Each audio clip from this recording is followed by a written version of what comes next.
¿Yo qué le he hecho a la vida, abuela?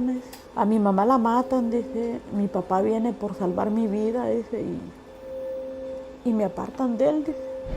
This is Orlando in Florida. It's home to Disney World, and normally it's full of happy families on holiday. But I'm here to find a family that was torn apart by Trump's recent crackdown on immigration. And I'm hoping to see them reunited again.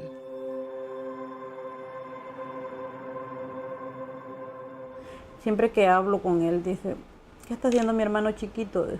Rosa is trying to find me her favorite picture of Brian, her 11-year-old grandson. Este es Brian. Sí. In May, immigration officials separated Brian from his family and sent him to a shelter for immigrant children in Baltimore. Rosa just showed me this picture of little Brian, telling me that every time that she calls him on the phone throughout these 3 months, she tells him that she remembers him smiling like this. Hace unos días fue que me dijo que había otro niño más grande que me le pegaba, y entonces el trabajador social me llamó para decirme que Brian estaba inquieto. I first met Brian, his dad, Jose, and his little brother, Jair, back in April. They were halfway through a dangerous 50-day journey on foot from Honduras when they joined a caravan of hundreds of migrants. Now, they are in 3 different places. Jair is with Rosa and her family in Orlando. Jose was deported back to Honduras, and Brian has been struggling in detention. Tiene miedo a estar solo y a la oscuridad. Como me dijiste, dice, eso sí es cierto. Dice, porque estos días, dice, él no duerme, él está sentado en la cama. Dice. Brian's safety was the main reason the family embarked on their journey to the U.S. Honduras in Central America has one of the world's highest murder rates. His mother was killed 2 years ago. Local news reports of her homicide say members of the notorious MS-13 gang were involved. No platica de ella. Cuando el trabajador social le preguntó, ¿y tu mamá? Entre risas y lágrimas dije que le dijo, está muerta.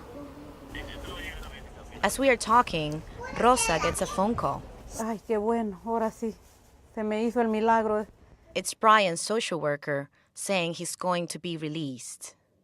Please do not leave luggage unattended at any time. To get Brian back, Rosa had to find the money for his flights herself. His social worker also told her to get a bigger apartment. It's a lot of money for an unskilled worker like Rosa, but she has been doing extra hours at her construction job and has borrowed money from her boss.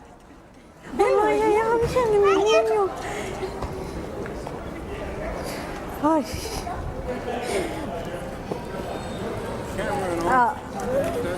Amor mío. They've spoken many times on the phone, but this is the first time Brian and Rosa have met face to face. Brian is one of the lucky ones. According to volunteer organizations, it doesn't look like all of the 2,500 children will be reunited with their parents. When they started this zero tolerance, there was not a system to keep a record of where the kids were going and which kids came with parents and which kids came alone. So now we're facing this crisis where we have parents that have been deported without their kids, and then we have parents that are still here, but we don't know where their kids are. So we're hoping that we will have all these families reunited, but the reality is that we don't know if it's going to happen. Yes. Brian traveled alone, so before they head off, Rosa must prove she is his legal guardian.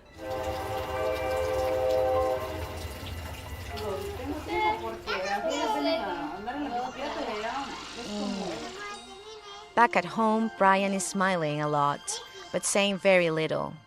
So the little brothers are back together again. They're happy, enjoying video games just like any kid. But someone's missing from this whole scene, and that's Jose, their father. And neither Brian or Jair know when they will see him again. Cuidar de él como mi hijo lo hubiera hecho. Yo quisiera tener a mi hijo porque ellos están acá, su familia. Y eso es lo que más me duele, saber que su familia, él se desintegró.